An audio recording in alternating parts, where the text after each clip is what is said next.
Look at who we've got. We've got Saree Fields, Parvati Shallow, and Shani Botel all on the same season. Sup guys, it's Willie, and today I'm getting around to covering the preseason of the most anticipated season of Survivor, Australian Survivor, AU versus the World, where it's a season that's going to be airing this summer, and the show has already dropped a promo around the finale of the latest AU season, so I can take the time to react to this preview and share how I'm perceiving the story that it's trying to tell us, then share my thoughts on it at the end, and how I'm feeling about the upcoming season of Survivor. So now let's start with the reaction to the promo. So the promo starts off instantly starting off with a visual of the lineups of the players representing each faction this season, where we're starting off with the AU players, because obviously, and they don't show everyone in the lineup for some reason, but the ones who we see in the lineup are David, Shawnee, George, and Luke, which that's only 4 of the 7 AU representatives on the season, which I don't know why the exclusion of Janine, Sarah, and Kirby is even a choice.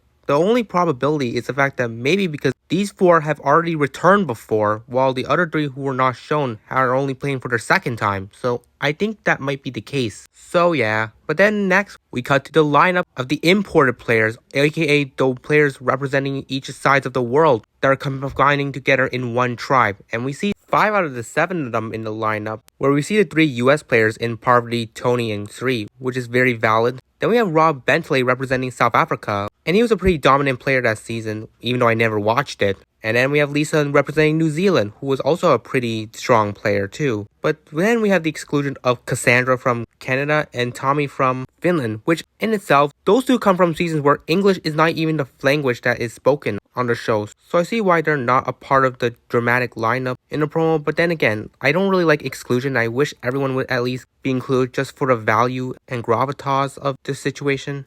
So then afterwards, we do get some individual shots of these respective players. Then we get our first confessional from Shani Botel, who states how a global Survivor season needed her and that she's going to need to get paid for this one. Which I'm super hyped for Shani to be back for her 4th time. And I think it's just telling that she's going to be going all in to get that paycheck that she's been missing out for the last 3 seasons. Following Shawnee, we ironically have George Mladenoff, aka King George, who might as well always be advertised in any given season he's on. But here, he says in his promo confessional that he's coming in hot with that dad bod, which again, typical George, and knowing how he plays, he does do very well. But from this little confessional, it doesn't really set the tone that he's long for the game. It just feels like they're trying to use as much as they can with him, because it feels like he has a huge target on his back that he may not be able to overcome this season and probably get taken out relatively early. Next, we get one from David Jennett, who says it's like the Olympics, and lucky he's Usain Bolt, which, mentioning about the Olympics, is similar to what Tony said in the Winners at War preview, which Tony so happens to be on this season as well. But David is just that typical legend that needs to be promoted just for the sake of it, not really giving me an idea of how long he is for this season, but we'll see. And then we get some shots of the players in the challenges, some scenes of a whole tribe's reaction, and then JLP mentioning there is some beef going on, which there could be drama. And then next we got the confessional from Queen Parvati Shallow herself, who does a very impeccable Australian impression, where she's really challenging the Aussies to the showdown, which gives me the vibe that she's going to play as villainous as she can, just like how she does before. And she's going to make some wonderful TV as usual, so I'm tuned in for her. Then we continue further with more challenge shots with some title cards saying Giants versus Legends. And then we get another confessional. This one's from Kirby Reed, where she articulates that the theme of this season is basically a daily grand final competition. Which, just like David's, I think the confessional was used more so for promotional sakes than giving us a little sense of what Kirby may be doing this season. And considering she's in a field related to sports, her vocabulary in connection to that is apt for a promo like this. And our final sequence are the intensity of the challenges these players are going to be facing off at. And we do get another title card saying Kings versus Queens, which is definitely apt. And we end off with the title card saying, watch our Aussies go, because we're obviously on the Australian side, so they want us to root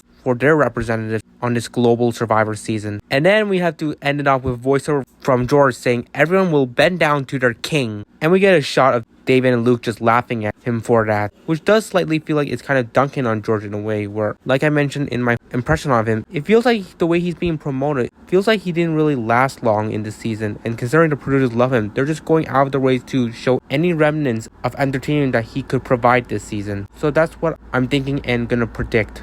And we finally get the title card where it says Australia versus the world, which is stated to be coming soon later this year. I'm pumped for it. And now that I've reacted to the promo, I shall share my thoughts on it. So with my thoughts, yes, I am hyped for the season, but I am really underwhelmed with the season's promo, where it wasn't really as grand as I could have been, because anticipated seasons like this should necessitate like an epic or monumental presentation in such sort to really hype up the audience even further to compel them to watch, which by that tone, it's kind of making me worried that this season is not going to play out in a very like epic way, which could be very disappointing considering the amount of excitement I had for it. I hope that's not the case and the season truly lives up to its potential and is probably one of the most iconic seasons of Survivor out there. And my only nitpicks I would take from this promo is the fact that some really like legendary players were kind of like subdued in it. Someone like Rob Bentley, Lisa Strangler, and even unfortunately Sari Fields, which is such a travesty since she's one of the best players of Survivor out there, and just for her to be neglected in the preview edit is just a crime.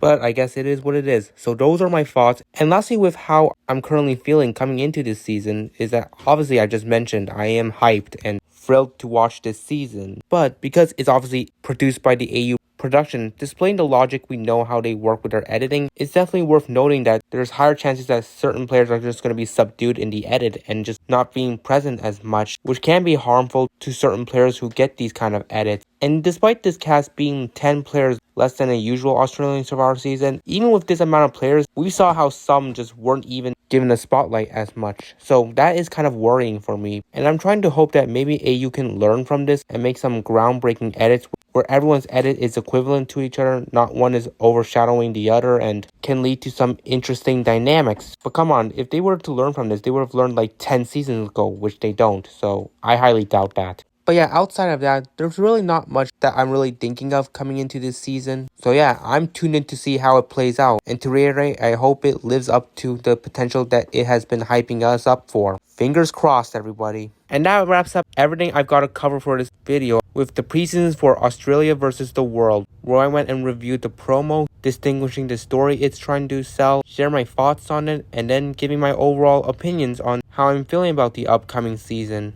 So that's that, and whenever the season premieres and ends, I'm just gonna do the typical like season reviews and do like some sort of semi-player ranking and a brief reflection on this video and how right and wrong I was about my predictions for the season. So keep your eyes out on that. But until I see you all again, I appreciate you guys tuning in to watch this quick video about Australian Survivor, and I'll see every one of you again in another video.